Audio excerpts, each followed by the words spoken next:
నర్సీపట్నం నియోజకవర్గానికి సంబంధించి ఈరోజు ఇక్కడికి వచ్చిన మన ఎంపీటీసీలు, మన జెడ్పీటీసీలు మీ అందరినీ కూడా ఇక్కడికి ఆహ్వానించడానికి కారణం బహుశా మీ అందరికీ కూడా తెలిసే ఉంటుంది. దాదాపుగా 90 చోట్ల ఎన్నికలు జరిగితే ఈ నర్సీపట్నం నియోజకవర్గంలో 62 చోట్ల మన వైఎస్ఆర్ కాంగ్రెస్ పార్టీనే గెలవడం జరిగింది. మామూలుగా అయితే జిల్లా వ్యాప్తంగా కూడా చూస్తే ఎమ్మెల్సీ ఎన్నికలు ఇవాళ జరుగుతూ ఉన్నాయి. ఈ స్థానిక సంస్థలలో గెలిచిన అభ్యర్థుల నుంచి వాళ్ళు ఓటు వేస్తే ఎమ్మెల్సీగా ఇక్కడ గెలవడం జరుగుతుంది.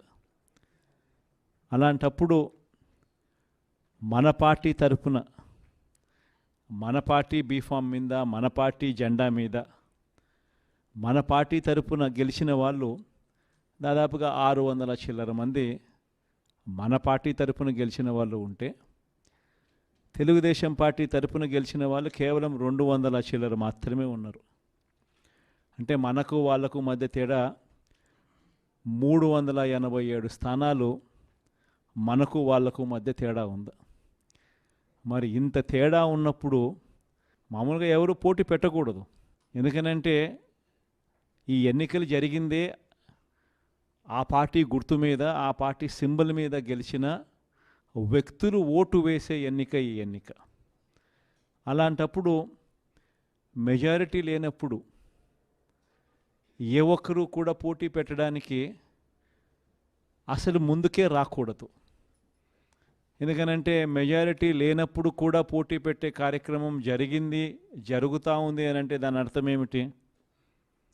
అటువైపున వాళ్ళను కొనుగోలు చేసే కార్యక్రమంలో ముఖ్యమంత్రులుగా ఉన్న వ్యక్తులు గ్రీన్ సిగ్నల్ ఇస్తూ ఉన్నట్టు. నిజంగా ముఖ్యమంత్రిగా ఉన్న వ్యక్తి డెమోక్రసీని కాపాడాలి. నిజంగా ముఖ్యమంత్రిగా ఉన్న వ్యక్తి ఎక్కడైనా కూడా ధర్మం, న్యాయం అనే పదాలకు అర్థం తెలిసి ఉండాలి. ముఖ్యమంత్రిగా ఉన్న వ్యక్తి అడుగులు వేసేటప్పుడు సమాజం మనల్ని చూస్తూ ఉంది, మనం ఏం చేస్తూ ఉన్నాము, మనం చేసేది న్యాయము ధర్మంగా ఉందా లేదా అన్నది ఆలోచన చేసి అడుగులు వేయాలి. కానీ అన్ఫార్చునేట్గా చంద్రబాబు నాయుడు అనే ఒక దుర్మార్గుడితో యుద్ధం చేస్తూ ఉన్నాం. ఈ మనిషికి న్యాయం లేదు, ఈ మనిషికి ధర్మం లేదు.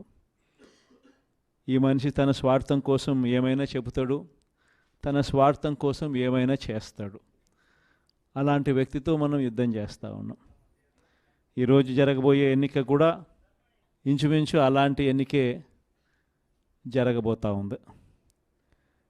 ఈరోజు ఆశ్చర్యకరమైన విషయం ఏమిటంటే, రాష్ట్రంలో కూడా ఎన్నికలు జరిగినప్పుడు కూడా ఇదే మాదిరిగానే ప్రజలను మోసం చేసే తాను ముఖ్యమంత్రి అయ్యాడు. ఇదే మాదిరిగా ఎన్నికలప్పుడు నాకు కూడా చెప్పారు. ఆయన సూపర్ 6 అంటా ఉన్నాడు, ఆయన రైతులకు 20,000 అంటా అన్నాడు, మనం కూడా 25,000 చెప్తే బాయే కదా. ఆయన నీకు 15,000, నీకు 15,000, నీకు 15,000, నీకు 15,000 అని చెప్తా ఉన్నాడు. ఆ ఇంట్లో తల్లి కనపడితే నీకు 18,000 అని చెప్తా ఉన్నాడు. ఆ ఇంట్లో ముస్లాం ఎవరైనా బయటకు వస్తే నీకు 4,000 నెలకు, 48,000 నీకు అని చెప్తా ఉన్నాడు. మరి ఇంత మాదిరిగా ఈ మాదిరిగా ఆయన ఆశ పెడుతూ, మభ్య పెడుతూ, మోసం చేస్తూ, ఈ మాదిరిగా ప్రతి ఇంటికి వాళ్ళ మనుషులను పంపించి వాళ్ళ ఎమ్మెల్యేల చేత, వాళ్ళ మనుషుల చేత ఈ మాదిరిగా క్యాంపెయిన్ చేయిస్తూ ఉన్నారు. ఇంత అబద్ధాలను క్యాంపెయిన్ తట్టుకొని మనం కూడా చేయగలుగుతామా ఎన్నికలు? మనం ఎన్నికలు చేయలేము. ఈ మాదిరిగా మీరు కూడా కాస్త కూస్తూ ఆ మాదిరిగా చెప్పే కార్యక్రమం మీరు కూడా ముందుకు రావాలి అని చెప్పి కూడా నా మీద కూడా చాలా ఒత్తిడి తీసుకొచ్చారు. మన వాళ్ళే, దగ్గర వాళ్ళే, నా కోసమే, మన పార్టీ కోసమే అనే భావనతోనే వాళ్ళంతా కూడా నాకు సలహాలు ఇచ్చారు. కానీ నేను ఒకటే చెప్పిన, మనం అబద్ధాలు చెప్పి ఆ కిరీటం మనం నెత్తిన పెట్టుకుంటే మాత్రం మనకేం సాటిస్ఫాక్షన్ ఉంటుంది? సరే అవుతాము, ముఖ్యమంత్రి స్థానంలో కూర్చుంటాము, అయిన తర్వాత రేపొద్దున మళ్ళీ జగన్ చెప్పినాడు, అని మీరు ప్రతి ఒక్కరూ కూడా వైఎస్ఆర్ కాంగ్రెస్ పార్టీ అభ్యర్థులుగా చిన్న చిన్న కార్యకర్తల దగ్గర నుంచి మొదలు పెడితే ఎమ్మెల్యేల దాకా మీరంతా కూడా మళ్ళీ గ్రామాలు తిరుగుతారు.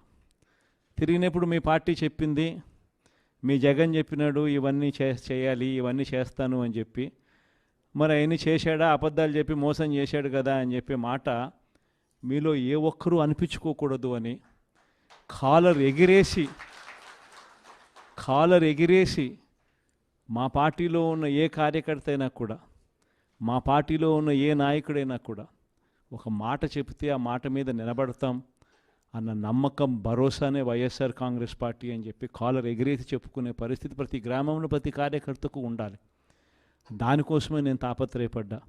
అందుకే అబద్ధాలు చెప్పలేకపోయాం. మనం 2019కి ముందు చంద్రబాబు నాయుడు ఇదే మాదిరిగానే 2014లో ఇదే మాదిరిగా చెప్పాడు. అప్పుడు రైతులకు రుణాలు మాఫీ అన్నాడు, పొదుపు సంఘాల అక్కచెల్లెమ్మలకు రుణాలు మాఫీ అన్నాడు, ఇంటింటికి ఉద్యోగం ఇవ్వకపోతే 2000 రూపాయలు నిరుద్యోగ భృతి అన్నాడు. ఇన్ని రకరకాలుగా ఆయన కూడా చెప్పుకుంటూ వచ్చాడు. ఆ రోజుల్లో రుణమాఫీ చెప్పమని చెప్పి నా మీద కూడా ఒత్తిడి వచ్చింది. ఆ రోజుల్లో చేయలేంది చెప్పలేము అని మనం చెప్పలా. ఆ